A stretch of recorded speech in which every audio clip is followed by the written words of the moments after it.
Video हमने आपको बताया था कि सुपर कंप्यूटर भारत के कितने हैं, जो उसमें 500 की सूची जारी की गई थी, उसमें भारत के कितने हैं और टॉप 5 में किस देश के हैं, तो उस पर हम पहले चर्चा करेंगे। उसके बाद नए महत्वपूर्ण प्रश्न को पढ़ेंगे। ठीक, तो हमने बताया था ऐरावत जो है भारत का सबसे सबसे तेज सुपर कंप्यूटर बना। कौन बना? ऐरावत। इससे पहले परम था, लेकिन वर्तमान में ऐरावत जो है भारत का सबसे तेज सुपर कंप्यूटर है। अब यह सूची 14 नवंबर 2023 को विश्व के सभी कंप्यूटरों को शामिल करके, सुपर कंप्यूटरों को शामिल करके लगभग 500 की सूची जारी की गई। इसमें टॉप 5 पर अमेरिका के हैं फ्रंटियर, अरोरा, ईगल। टॉप 5 में अमेरिका है, जापान है, फिनलैंड है, लेकिन टॉप 5 में अमेरिका के कितने हैं? 3 हैं। कौन कौन सा? फ्रंटियर पता होगा, अरोरा और ईगल। ठीक, अब ये तो 3 हो गए। अब जापान का फुगाकू, फिनलैंड का लूमी है। तो टॉप 5 में टॉप 3 हैं अमेरिका के, जापान का है एक फुगाकू और फिनलैंड का है लूमी। ठीक, अब बात करते हैं भारत के 500 जो सूची जारी की है सुपर कंप्यूटर, उसमें भारत के कितने हैं? 4 हैं। कितने हैं? 4। कौन कौन से हैं? सीडेक पुणे में स्थापित एक ऐरावत है, जो अभी हाल ही में बना है सबसे तेज सुपर कंप्यूटर। फिर उसके बाद सीडेक पुणे में एक संस्था है जहां पर कंप्यूटर को स्थापित किया जाता है, वो परम सिद्धि है। ठीक, तो ऐरावत को 90वीं रैंक मिली है 500 में से। किस नंबर पर है? 90। और फिर परम सिद्धि जो 163, इसे रैंक मिली है 500 में से। अब अगला है भारतीय उष्ण शोधी मौसम विज्ञान संस्थान, ये भी पुणे में है। इसमें एक प्रत्युष यहाँ पर सुपर कंप्यूटर उपयोग हो रहा है। उसकी कौन सी रैंक है? 201 है। कौन सी है? 201। और अंतिम है राष्ट्रीय मध्यम अवधि एवं मौसम पूर्वानुमान केंद्र, ये कहाँ है? नोएडा में है। और इसका नाम क्या है? मिहिर। सुपर कंप्यूटर का क्या नाम है? मिहिर। इसको 354वीं रैंक मिली है। ठीक, अब बात करते हैं कि सुपर कंप्यूटर और उनसे संबंधित संस्थानों की। परम कामरूप, इससे पहले परम था ऐरावत से पहले, तो परम कामरूप को इसने बनाया था आईआईटी गुवाहाटी ने। परम अनंत बनाया था गांधीनगर ने, आईआईटी गांधीनगर ने। परम गंगा बनाया था आईआईटी रुड़की ने, याद रखना गंगा से रुड़की। परम शिवाय याद रखना आईआईटी बनारस हिंदू यूनिवर्सिटी ने। ठीक, अब क्या है? परम शक्ति आईआईटी खड़गपुर। परम ब्रह्मा आईआईएसईआर, ये एक वैज्ञानिक संस्थान है, पुणे में स्थापित है। ठीक, परम ब्रह्मा हो गया। अब परम सिद्धि जो अभी आपको बताया था 163वीं रैंक मिली, ये भी सीडेक पुणे में स्थापित है। ठीक, अब बात करते हैं अगले महत्वपूर्ण प्रश्न के। दक्षिण पूर्व एशिया की प्रथम हाई स्पीड रेल का अनावरण किया गया। ठीक है, अभी तक भारत में ऐसी कोई भी हाई स्पीड रेल सेवा नहीं है, लेकिन 2 अक्टूबर 2023 को इंडोनेशिया के राष्ट्रपति हैं जोको विडोडो, उन्होंने क्या किया? इसको बूच नाम से, किस नाम से?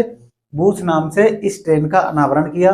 बूच की फुल फॉर्म थी, हमने बताया था आपने, और किया होगा।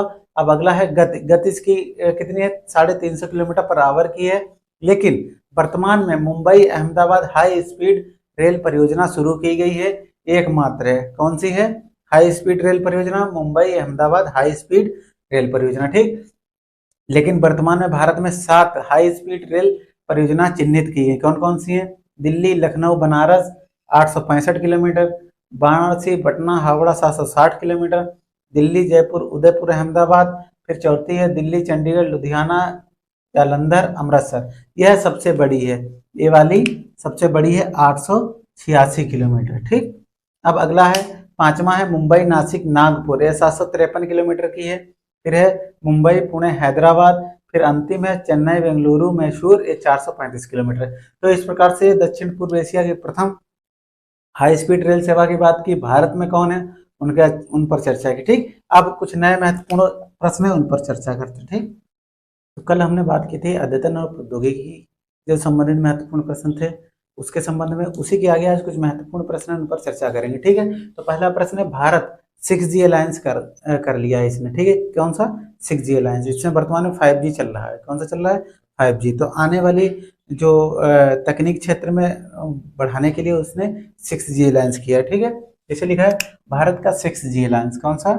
6G जानते हो? VS model, VS4, VS5, Bharat stage 4, Bharat stage 6। ठीक, तो 3 जुलाई 2023 को इसने यह इसकी क्या की? घोषणा की। किसके द्वारा? ये पूछेगा। दूरसंचार विभाग केंद्रीय संचार मंत्रालय द्वारा, दूरसंचार विभाग केंद्रीय संचार विभाग मंत्रालय द्वारा, ये इंपॉर्टेंट क्वेश्चन है। ठीक है, इस मंत्रालय द्वारा शुरू हुई 6G की पहल दूरसंचार विभाग केंद्रीय संचार मंत्रालय का। फिर अगला है, मंत्रालय ने भारत 6G अलायंस की गठन की घोषणा की। ठीक, 6G अलायंस की गठन की घोषणा की। उद्देश्य इसका क्या है? उद्देश्य जो आने वाली पीढ़ी है, अगली पीढ़ी की बेतार तकनीक, मतलब वायरलेस टेक्नोलॉजी, मतलब जैसे मोबाइल है या जो टीवियां पहले चलती थी केबल के आधार पर, उनको सब खत्म करके तो बेतार तकनीक पर जोर दिया जाएगा 6G में। ठीक, अब जैसे लिखा है में नवाचार एवं सहयोग, तो अगली पीढ़ी की बेतार तकनीक में नवाचार एवं सहयोग के लिए, ठीक, ये 6G अलायंस शुरू किया गया। क्लियर?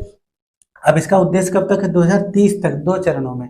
2030 तक 2 चरणों में, 2023 से 25 तक 2 बरस, और फिर सेकंड चरण में 2025 से 30 तक 5 वर्ष। इन 2 चरणों में इसको क्या किया जाएगा? कंप्लीट किया जाएगा। ठीक, अब इसका नाम इन्होंने क्या दिया है? जो 6G अलायंस है, IMT नाम दिया है। क्या नाम दिया है? IMT नाम दिया है। याद रखना, इसकी फुल फॉर्म आप देखेंगे IMT की। क्लियर?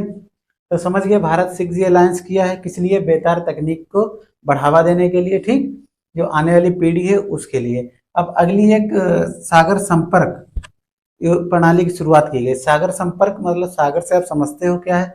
समुद्र से संबंधित है। 12 जुलाई 2023 को इस प्रणाली की शुरुआत थी। इसका उद्घाटन किया गया। इसका उद्घाटन किया गया, याद रखना, उद्घाटन किया गया केंद्रीय पत्तन, पोत परिवहन और जलमार्ग मंत्रालय द्वारा। किसके द्वारा? केंद्रीय पत्तन, पोत परिवहन और जलमार्ग मंत्रालय द्वारा सागर संपर्क प्रणाली की शुरुआत की गई। अब इसमें क्या है? यह एक स्वदेशी differentiable global navigation satellite system है। यह कैसा है? यह एक स्वदेशी differential global navigation satellite system है। ठीक, इसमें क्या है? ये किस लिए प्रणाली की शुरुआत की गई है? सुरक्षित नेविगेशन। सुरक्षित नेविगेशन, नेविगेशन क्या होता है? जो समुद्री यात्राएं की जाती हैं, तो वो यात्राएं कैसी सुरक्षित हों। सुरक्षित नेविगेशन बंदरगाह तथा बंदरगाहों के क्षेत्रों में आपस में टकराव न हो, ग्राउंडिंग और दुर्घटनाओं को कम करने के लिए सागर संपर्क की शुरुआत की गई केंद्रीय पत्तन, पोत परिवहन और जलमार्ग मंत्रालय द्वारा। कब? 12 जुलाई 2023 को। ठीक, याद रखना। अब बहुत ज्यादा अगर होमवर्क करना तो इसके मिनिस्टर, ऐसे मंत्री कौन है वो देख लेना। ठीक, अगला प्रश्न है, भारत का पहला रोबोटिक्स फ्रेमवर्क। भारत का पहला रोबोटिक्स फ्रेमवर्क की शुरुआत की गई 9 मई 2023 को। कब की गई? 9 मई 2023 को। विश्व का नहीं, देश का पहला तेलंगाना ऐसा राज्य बन गया है जिसने रोबोटिक्स फ्रेमवर्क की शुरुआत की। ये है कौन चीज? इसके तहत क्या है? राज्य द्वारा रोबो पार्क की स्थापना की जाएगी। रोबो पार्क कौन से पार्क होते हैं? मतलब एक ऐसे पार्क होते हैं जो परीक्षण, कोई भी अगर बीमारी है या कोई भी वो वायरस फैल रहा है तो उसके परीक्षण के लिए एक रोबो पार्क की स्थापना की गई। वहीं पर सारी जांच की जाएंगी। ठीक, तो ये हो गया भारत का पहला रोबोटिक्स फ्रेमवर्क तैयार करने वाला देश का पहला राज्य कौन है? तेलंगाना। ठीक, तेलंगाना की राजधानी क्या है? हैदराबाद। और तेलंगाना की सीमा समुद्री सीमा स्पर्श नहीं करती है, आंध्र प्रदेश की सीमा स्पर्श करती है। ठीक, अब इसके तहत ये हो गया। अब विश्व का पहला नैनो डीओपी तरल उर्वरक की शुरुआत की गई।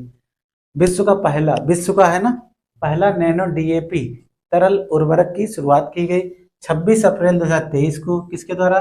केंद्रीय गृह मंत्री अमित शाह के द्वारा। ठीक, कहां से? अमित शाह के द्वारा नैनो डीएपी तरल उर्वरक की शुरुआत की गई। कहां? अभी देखो, तरल, इसे डीएपी का हम लोग यूज खेत में क्यों करते हैं पता है? जो नाइट्रोजन की कमी होती है एवं फास्फोरस की कमी को दूर करने के लिए डीएपी डाली जाती है। जब किसी फसल की बुआई होती है तो उसमें डीएपी का उपयोग होता है, अधिकतर गन्ना में होता है। ठीक, फिर एक समृद्ध स्रोत है। क्या है? ये डीएपी जो है ये नाइट्रोजन और फास्फोरस को एक समृद्ध स्रोत है, उसकी कमी को पूरा करने के लिए एक बहुत ही बेहतरीन स्रोत है। ठीक, यह पौधों में नाइट्रोजन और फास्फोरस की कमी को दूर करता है। ये किसके द्वारा? इफ्को। इफ्को की फुल फॉर्म पता है? इसकी फुल फॉर्म पूछी जाएगी इफ्को की। इफ्को द्वारा गुजरात के कहाँ? कलोल और कांडला में, गुजरात के कलोल और कांडला में नैनो डीएपी तरल उर्वरक की स्थापना की गई। ठीक, संयंत्र लगाया गया। इसके अतिरिक्त पारादीप, पारादीप कहाँ पड़ता है? उड़ीसा में। तो अगर पूछा जाए इफ्को द्वारा गुजरात में 2, कलोल और कांडला, और अतिरिक्त इसके अतिरिक्त पारादीप उड़ीसा में पड़ता है। ठीक, तो हो गया विश्व का पहला नैनो डीएपी तरल उर्वरक। अब अगला प्रश्न है, भारत का पहला डिजिटल साइंस पार्क की शुरुआत की गई। भारत का पहला भाई डिजिटल से नाम आप समझ ही रहे हो कि डिजिटल के क्षेत्र में क्रांति लाने के लिए डिजिटल साइंस पार्क की शुरुआत की गई 25 अप्रैल 2023 से। कब से? 25 अप्रैल 2023 से मोदी जी द्वारा इसकी शुरुआत की गई। कहाँ से? तिरुवनंतपुरम केरल से। तिरुवनंतपुरम केरल से। ठीक, तो पहला प्रश्न, भारत का 6G अलायंस क्या था? अगली पीढ़ी की बेतार तकनीक को बढ़ावा एवं सहयोग करने के लिए सागर संपर्क योजना केंद्रीय पत्तन पोत परिवहन और जलमार्ग मंत्रालय द्वारा शुरू की गई। जो समुद्री घटनाएं होती हैं उनको, समुद्री घटनाएं हैं या किसी बंदरगाह पे कोई भी एक्सीडेंट होता है, जहाज लड़ जाते थे, उन दुर्घटनाओं को कम करने के लिए इस सागर संपर्क योजना की शुरुआत की गई 12 जुलाई 2023 को। भारत का पहला रोबोटिक्स फ्रेमवर्क तेलंगाना सरकार के द्वारा। फिर विश्व का पहला न्यूनो डीएपी कलोल, कांडला और पारादीप। ठीक, भारत का पहला डिजिटल साइंस पार्क ये तिरुवनंतपुरम केरल में शुरुआत हुई। तो आज के लिए इतना ही, मिलते हैं आपको अगले वीडियो में, जब तक के लिए जय हिंद जय भारत।